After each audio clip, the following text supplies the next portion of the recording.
Terima kasih Anda masih bersama kami dalam program Majelis Sore, Majelis kita semua. Tentu kalau dari kita bahas tadi bersama, bahwa pentingnya dari kita membiasakan diri untuk mencari, mengkonsumsi, menggunakan produk-produk yang dijamin halal.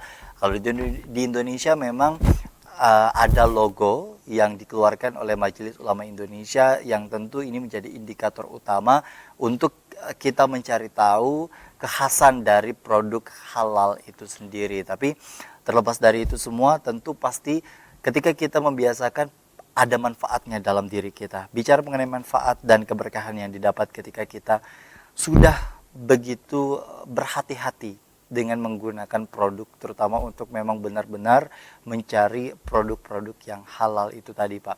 Apa dampaknya yang baik untuk kita? Oke, baik. Jadi manfaat ya kita mengkonsumsi produk halal ini, pertama kita insya Allah akan sehat. Kenapa demikian?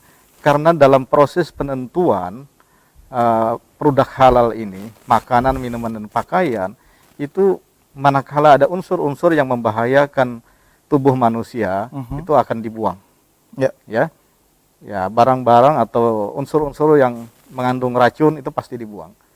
Kenapa? Karena racun adalah sesuatu yang terlarang dikonsumsi dan itu membahayakan manusia sehingga harus dibuang. Nah, makanan dan minuman yang halal itu sudah dipastikan tidak mengandung unsur itu.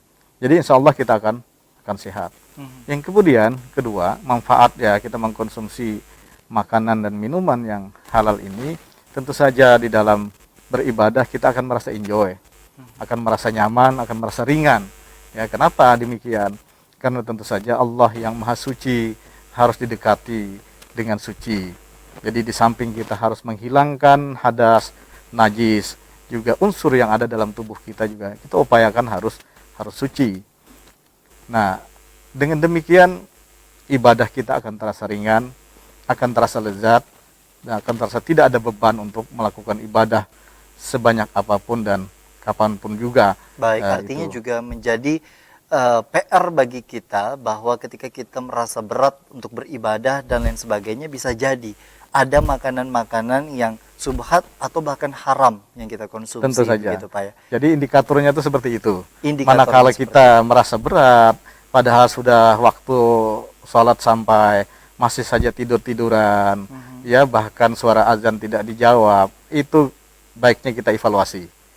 Apa ada barang unsur makanan yang masuk ke dalam tubuh kita ini sesuatu yang haram, atau juga kita melakukan sesuatu yang terlarang sehingga membuat kita berdosa, sehingga ada titik hitam dalam hati kita itu yang kemudian menyebabkan kita agak berat untuk taat kepada Allah dan Rasulnya. Jadi begitu. Baik, tentunya juga kita sama-sama untuk mengingat akan berbagai kesalahan yang memang kita lakukan, karena itu tadi Pak ya, manusia memang tidak terlepas baik yang disengaja maupun tidak disengaja, itu kan semacam menjadi pergolakan yang memang sampai mau terpisah dari raga akan terus menjadi pergolakan yang memang harus kita perangi. Dan kalau bicara mengenai masyarakat yang hari ini Pak, kalau tadi kan ibaratnya masyarakat dalam hal memilih ya, memilih produk makanan untuk yang halal dan lain sebagainya. Sedangkan kalau kita jajan di luar Pak, makan restoran atau misalkan makan makanan di warung-warung dan lain sebagainya, anggaplah bakso. Bakso ini kan kita tidak tahu dan di sana tidak ada logo halal yang dicantumkan dari MUI. Nah, bagaimana caranya untuk kita kemudian memang benar-benar mengetahui dan semacam bisa mengkonsumsi tersebut tanpa ada rasa was-was itu tadi? Iya, pertama bahwa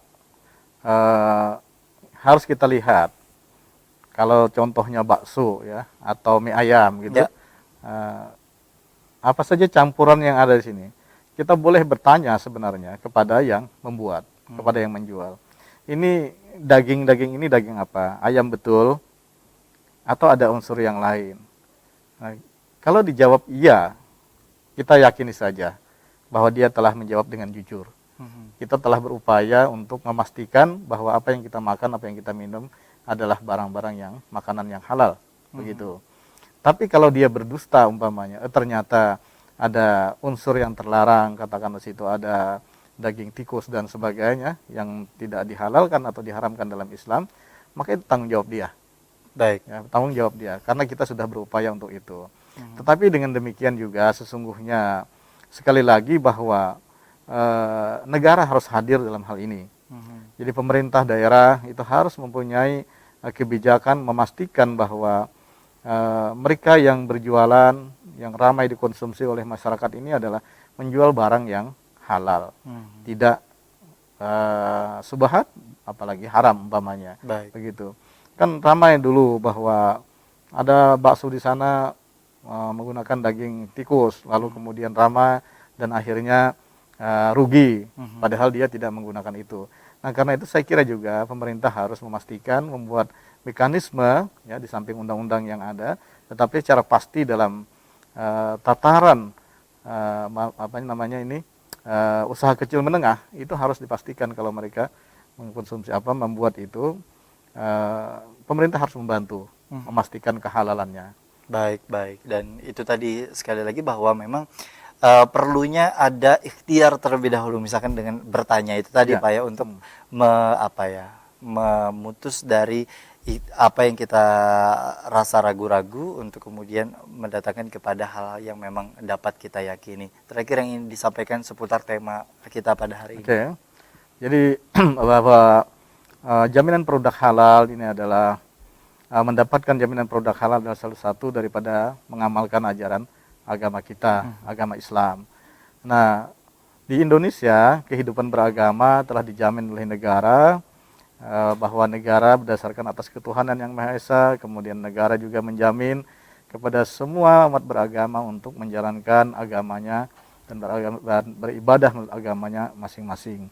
Dalam Islam memilih makanan, minuman dan pakaian yang halal itu bagian daripada ibadah. Oleh karena itu, umat Islam harus memastikan ini, bahwa apa yang kita makan, apa yang kita minum adalah barang-barang yang memang dihalalkan dalam agama kita. Dengan cara apa? Bahwa kita memastikan di situ ada logo halal yang telah resmi dikeluarkan oleh BPJPH dan juga Majelis Ulama Indonesia. Nah, jika ada peraturan perundang-undangan yang bertentangan dengan ini, katakanlah umpamanya ada undang-undang yang lahir memberikan kebebasan kepada produk-produk yang baik dibuat dalam negeri maupun juga produk-produk dari luar negeri tanpa melalui proses seleksi jaminan produk halal, itu tentu saja bertentangan dengan konstitusi negara. Jadi undang-undang seperti itu harus kita uji materi di Mahkamah Konstitusi. Jadi kepada mereka yang menemukan ada undang-undang ternyata menghilangkan keharusan adanya jaminan produk halal dalam segenap produk baik dalam negeri maupun luar negeri, kemudian dijual di Indonesia, jika ada undang-undang yang membebaskan dari jaminan produk halal, maka harus kita uji di Mahkamah Konstitusi agar kembali bahwa jaminan konstitusi yang diberikan yang sudah ada ini tidak kemudian berubah menjadi sesuatu yang sebebas-bebasnya tanpa kendali, kemudian melanggar hak-hak warga negara, hak-hak umat Islam yang ingin menjalankan agamanya secara penuh. Salah satunya adalah memakai, mengkonsumsi barang-barang yang halal, yang tidak terlarang di dalam agama Islam.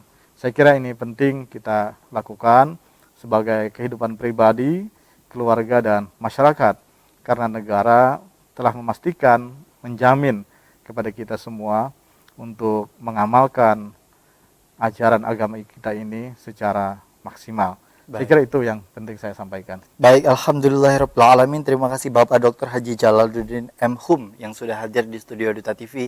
Semoga dengan apa yang disampaikan memiliki keberkahan dan kebermanfaatan kepada para pemirsa di rumah yang menyaksikan tayangan Majelis Sore hari ini. Dan terima kasih juga bagi para pemirsa di rumah yang sudah menyaksikan program tayangan Majelis Sore hari ini. Akhirnya saya Gusti Muhammad Hermawan beserta Bapak Jalaluddin mengucapkan terima kasih atas perhatian dan kebersamaan Anda. Wassalamualaikum warahmatullahi wabarakatuh. Waalaikumsalam warahmatullahi wabarakatuh.